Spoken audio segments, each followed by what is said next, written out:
Diberkatilah kamu oleh Tuhan yang menjadikan langit dan bumi.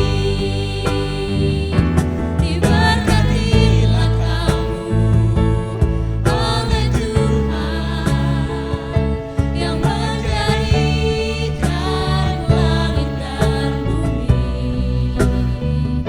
Diberkatilah kamu oleh Tuhan yang menjadikan langit dan bumi. Yang menjadikan langit dan bumi. Shalom jemaat yang dikasihi Tuhan, kita mengucap syukur kita telah memasuki bulan yang baru. Kita mengucap syukur Tuhan senantiasa berikan kita kesehatan sehingga hari ini kita masih boleh kembali beribadah kepadanya. Mari sebelum kita mulai ibadah kita akan berdoa. Bapa di dalam surga, kami mengucap syukur atas kasih setiamu Tuhan dalam kehidupan kami. Terima kasih Tuhan, Kau masih berikan kami kesempatan untuk kami datang beribadah kepadamu ya Bapa. Hari ini juga Bapa kami akan mengingat dan memperingati Tuhan akan kasih dan pengorbananmu Bapa melalui perjamuan kudus. Biarlah kami boleh menghayati akan kasih setia dan pengorbananmu Tuhan yang telah menyelamatkan hidup kami. Kami mau serahkan ibadah kami pada hari ini Tuhan bagi kemuliaan nama-Mu. Biarlah kiranya boleh menjadi berkat bagi kehidupan jemaat-Mu dimanapun mereka berada. Terima kasih Tuhan, terpujilah nama-Mu. Kami serahkan ibadah ini dalam tangan-Mu, di dalam nama Tuhan Yesus Kristus. Haleluya, amin. Selamat beribadah, Tuhan Yesus memberkati.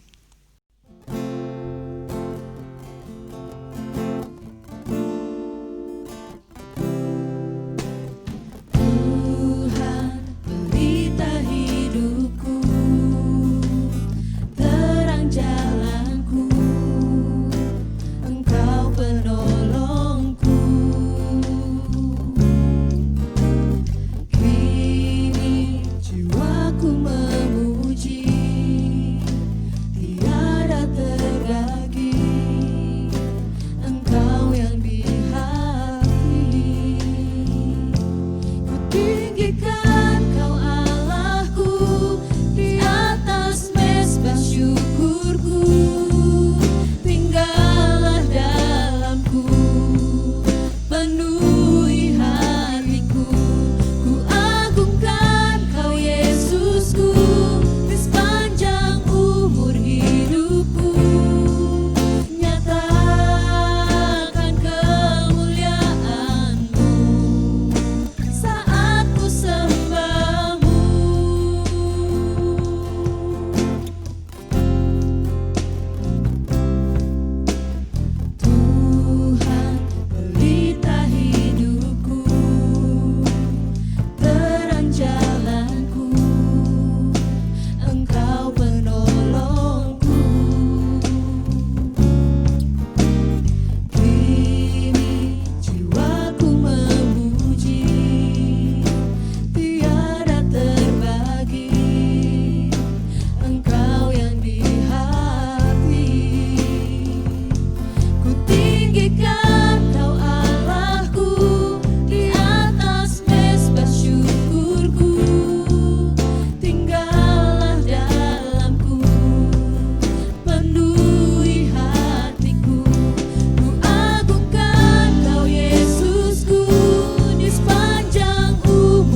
Shalom, Bapak Ibu, saudara-saudara yang dikasihi Tuhan.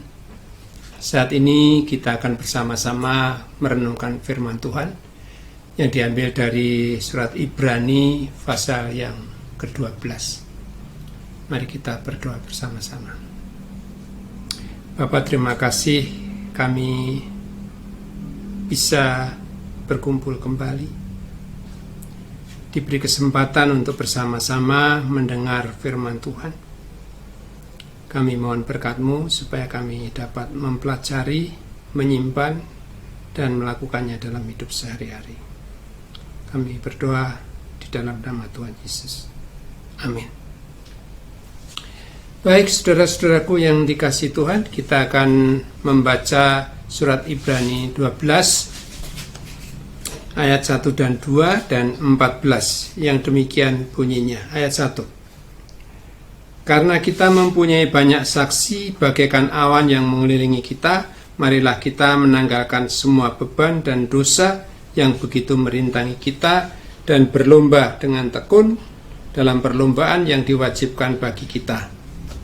Marilah kita melakukannya dengan mata yang tertuju kepada Yesus yang memimpin kita dalam iman dan yang membawa iman kita itu kepada kesempurnaan, yang dengan mengabaikan kehinaan tekun memikul salib, ganti sukacita yang sediakan bagi Dia yang sekarang duduk di sebelah kanan tahta Allah.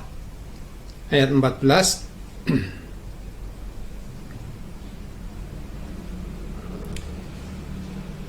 Demikian bunyinya.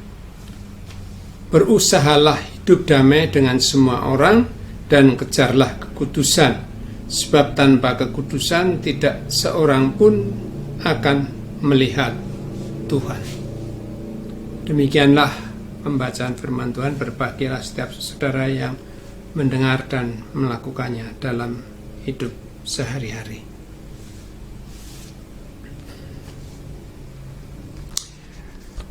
Kalau kita melihat firman Tuhan ini, bisa diambil satu tema tentang ketabahan. Ketabahan adalah kemampuan untuk menghadapi setiap tantangan dalam hidup ini. Nah, saya mengambil tema ini supaya dalam Ibrani ini hal-hal apa yang bisa kita lakukan supaya kita ini mampu menghadapi setiap keadaan tanpa harus mengguncangkan hati. Apapun yang terjadi, kita memiliki hati yang tetap kuat di dalam Tuhan. Mari kita belajar bersama-sama. Dari Ibrani 12 ini ayat 1 dan 2. Kita perhatikan, saudara. Apa yang firman Tuhan katakan?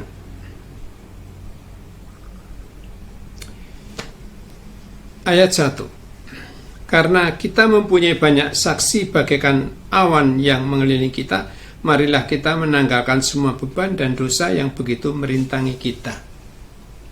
Kalau kita ingin menjadi orang yang tabah, mampu dan kuat dalam menjalani hidup saat ini, yang situasi saat ini boleh dikatakan mudah berubah situasinya. Kalau kita nggak siap, ikut tergoncang iman kita, pikiran kita, hati kita, terbawa oleh arus situasi, terombang-ambing.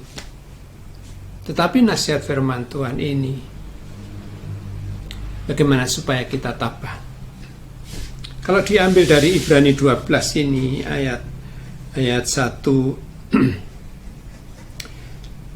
yang harus kita lakukan, pertama, tanggalkan beban dan dosa. Apa yang mengganggu hidup kita? Masalah apa? Kita bawa kepada Tuhan. Bahkan dosa itu juga yang membebani hidup kita, hidup manusia. Dosa ini memutuskan hubungan kita dengan Tuhan, menjauhkan hubungan kita dengan Tuhan. Kita lihat diri kita, dosa apa yang perlu diselesaikan dengan Tuhan. Tuhan selalu sediakan penyucian. Kalau kita mau ngaku Kalau mau jujur di hadapan Tuhan, dosa seperti apa? Bukan berkata, Tuhan ampuni segala dosa saya. Kalau Tuhan tanya dosa yang mana? Apa jawab kita? Ya semua ndak mau Tuhan. Apakah dosa punya kebiasaan menipu? Apa dosa perzinahan? Apa dosa tidak taat kepada Tuhan? Hati nurani kita tahu tentang dosa, sehingga kita bisa mengaku dosa. Kalau kita mau mengaku dosa, Allah setia dan adil. Dia mengampuni kita, menyucikan kita. Tuhan mau hidup kita kudus di hadapan Tuhan, supaya setiap saat jantung kita berhenti, posisi hidup kita kudus di hadapan Tuhan. Amin, saudara. Tuhan ingin kita semua ada di rumah Tuhan, berakhir hidup di sana dengan pasti, karena Yesus mati untuk kita, supaya Ia membawa kita kepada Bapa. Kita harus punya keyakinan, iman, percaya kepada Yesus, kepada firman Tuhan, menjalani hidup dengan Tuhan. Karena kita tidak tahu kapan kita akan pulang. Siapa tahu malam tidur dan tidak bangun lagi di dunia ini, sudah di alam yang lain. Banyak cerita orang yang tidur tidak kembali. Tapi semua ini kan ada di dalam kedaulatan Tuhan, bukan hak kita, bukan wewenang kita. Tapi kita harus mempersiapkan diri, baik atau tidak baik, waktunya kita harus siap di hadapan Tuhan. Kita ini orang-orang yang hidup oleh kasih karunia anugerah. Setiap orang yang percaya kepada Yesus tidak akan binasa, melainkan beroleh hidup yang kekal. Kita tidak juga menyia-nyiakan anugerah yang Tuhan berikan kepada kita. Karena itu saya ingin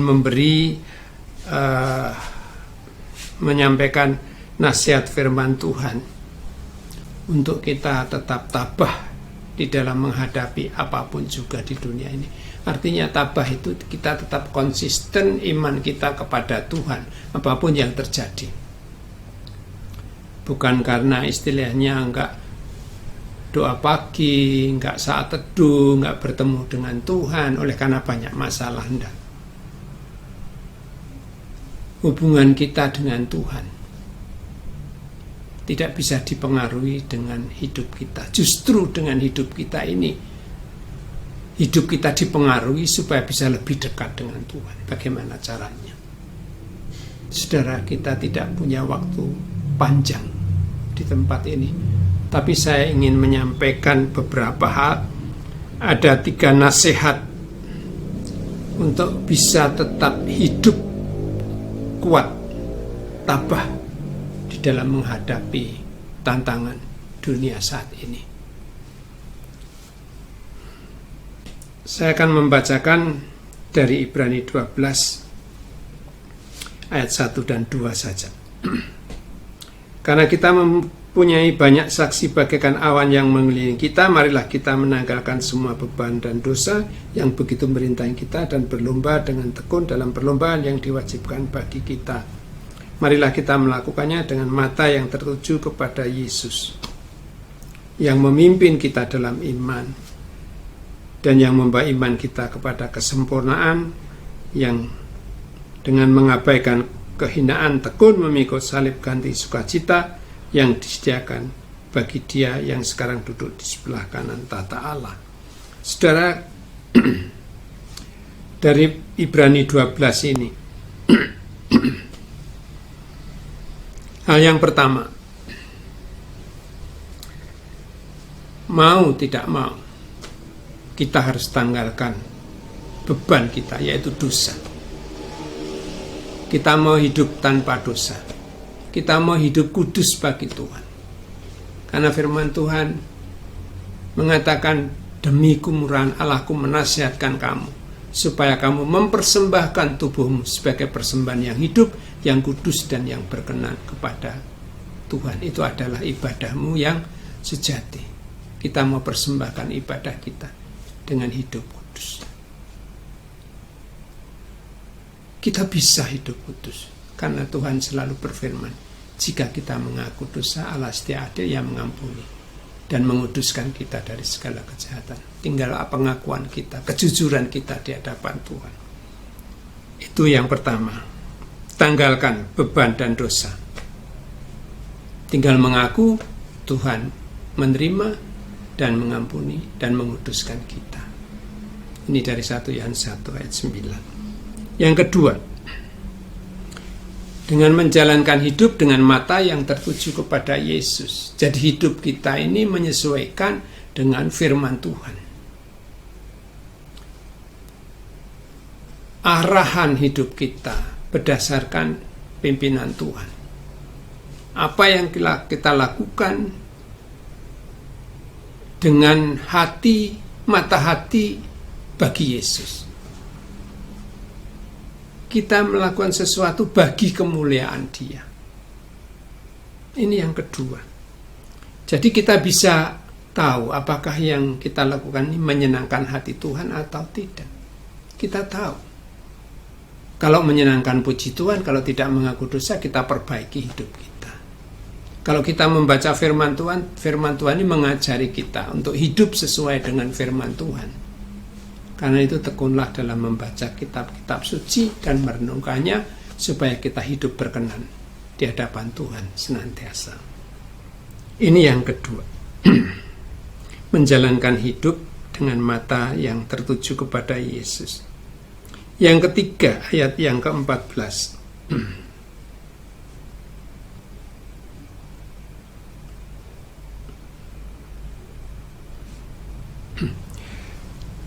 Ibrani 12 ayat 14, berusahalah hidup damai dengan semua orang dan kejarlah kekudusan. Belajar hidup damai dengan semua orang.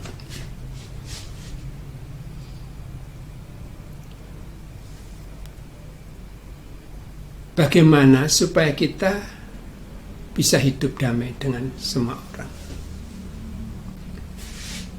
Alkitab sudah mengajari kita kalau ada sesuatu di dalam hati saudaramu, pergi dan berdamai. Supaya tidak ada musuh di dalam dunia ini. Tuhan ini mengajar, ini firman Tuhan. Kalau orang memusuhi kita, kita belajar berdamai. Kalau masih memusuhi, itu bukan bagian kita. Tapi Tuhan mengajarkan kita untuk berdamai dengan orang lain. Kalau ada sesuatu di hati saudara, pergi dan berdamai. Ini juga saya ajarkan bagi jemaat. Ini juga saya lakukan dalam hidup sehari-hari. Saudara, yang ketiga, kalau kita bisa melakukan 1, 2, dan yang ketiga ini bisa berdamai dengan semua orang, hati kita itu memiliki rasa tenang dan tentram, saudara.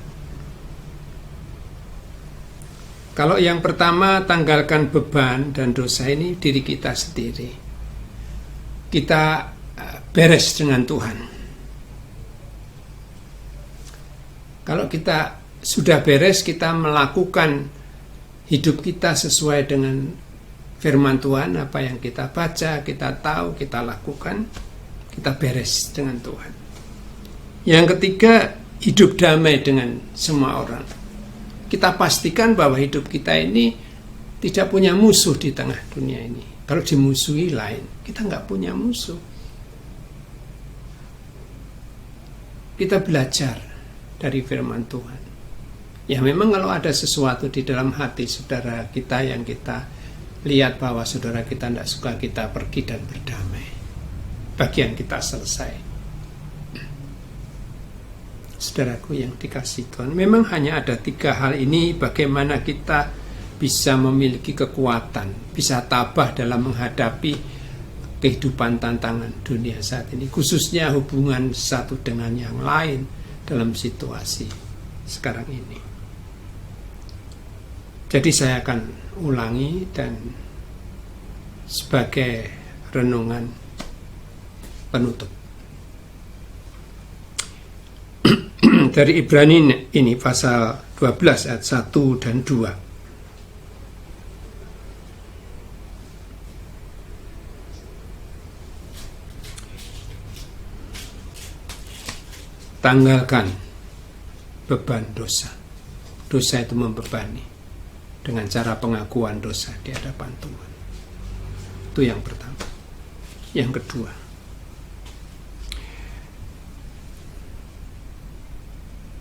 melakukan sesuatu hidup ini tertuju kepada Yesus. Artinya kepada firman Tuhan. Hidup mentaati firman Tuhan setiap hari. Belajar setia dan taat. Supaya pada waktunya Tuhan berkata, marilah kamu yang baik dan setia, ikutlah kebahagiaan Tuhanmu. Baik dan setia kepada Tuhan. Yang ketiga, ayat 14.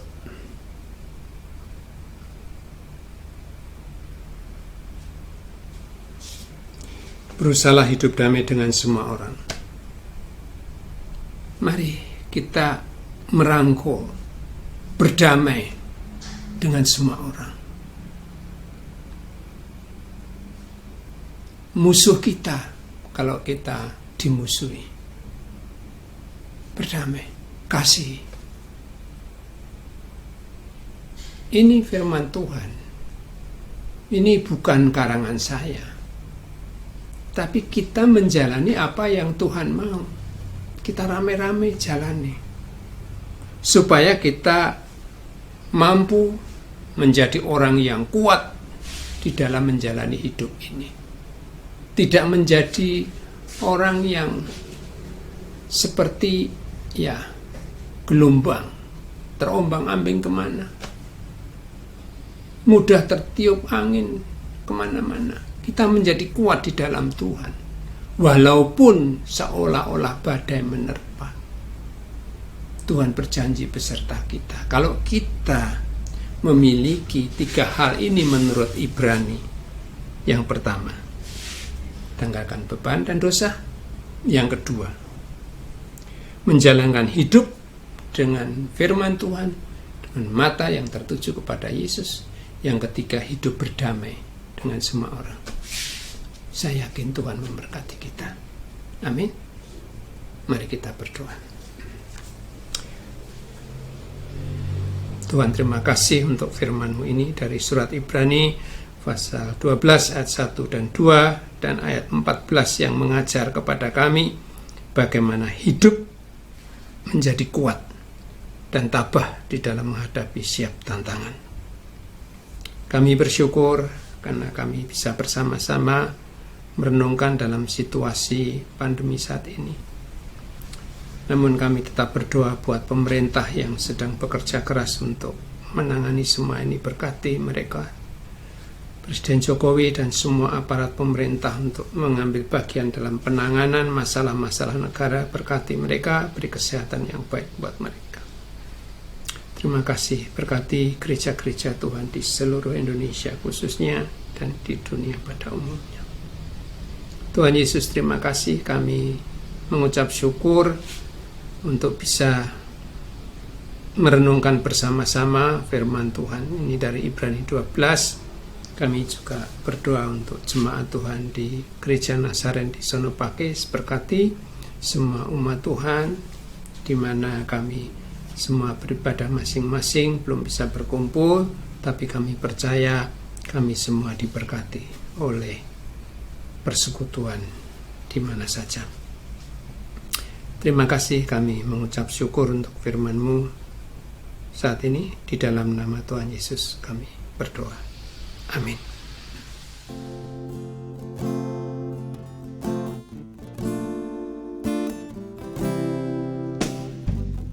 Hidup oleh anugerah-Mu,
Saudara-saudara yang dikasihi Tuhan,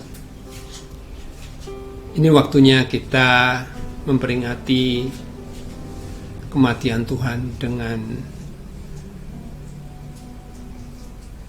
mengadakan perjamuan kudus bersama,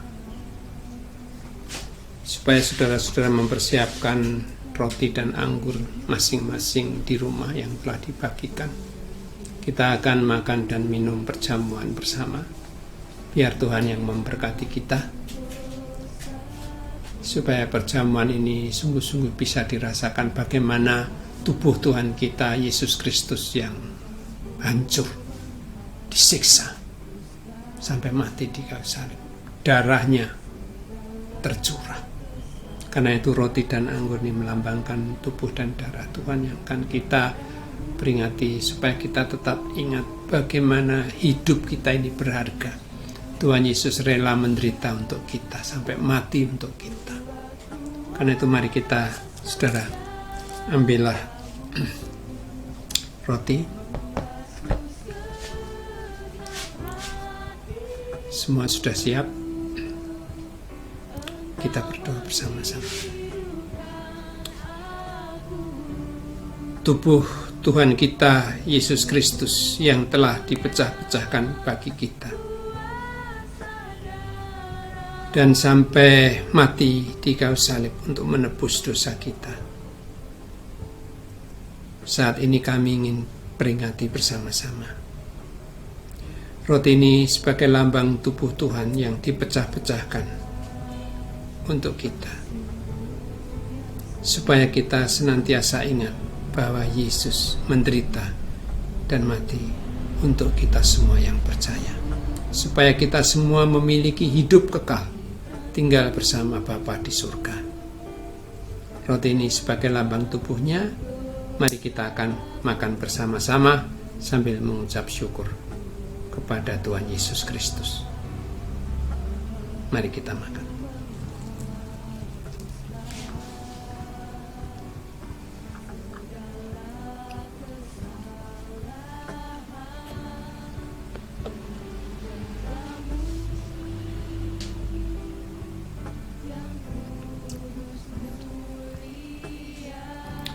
Saudara, ambil anggur. Anggur ini adalah lambang darah Tuhan yang tercurah. Kita semua tahu sejarah bahwa memang Yesus, tubuhnya dari ujung rambut sampai kaki dipenuhi dengan darah. Dia korbankan supaya darahnya ini menyucikan kita dari segala dosa kita. Dan itu sudah terjadi 2000 tahun yang lalu. Saat ini Tuhan hidup dan sudah menyucikan kita dari segala kejahatan dan dosa kita melalui darahnya. Anggur ini sebagai lambang darah Tuhan. Minumlah bersama-sama sambil mengucap syukur kepada Tuhan Yesus yang telah rela mengorbankan hidupnya bagi kita semua. Mari kita minum sambil mengucap syukur.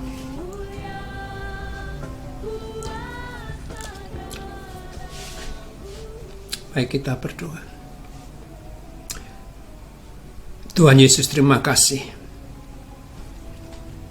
karena Engkau sudah rela menderita dan mati di kayu salib untuk kami, supaya kami bisa hidup, tidak binasa, melainkan beroleh hidup yang kekal di surga bersama-sama dengan Bapa di surga. Kami percaya karena Engkau Tuhan yang berfirman bahwa kami akan hidup selamanya, bahwa kami akan tinggal bersama-sama Bapa di surga, karena kami percaya Yesus Kristus yang adalah Tuhan, yang kami percayai setiap firman-Nya. Karena itu kami bersyukur, berterima kasih. Saat ini kami boleh bersama-sama memperingati pengorbanan melalui roti dan anggur sebagai lambang tubuh dan darah Tuhan yang sudah dikorbankan untuk kepentingan hidup kami semua yang percaya, supaya kami tidak binasa melainkan beroleh hidup yang kekal. Terima kasih Tuhan, kami sungguh mengucap syukur untuk saat ini, dan kami boleh bersama-sama merenungkan firman dan perjamuan kudus. Itu adalah kasih karunia, anugerah yang Tuhan berikan kepada kami sebagai iman kepercayaan kami.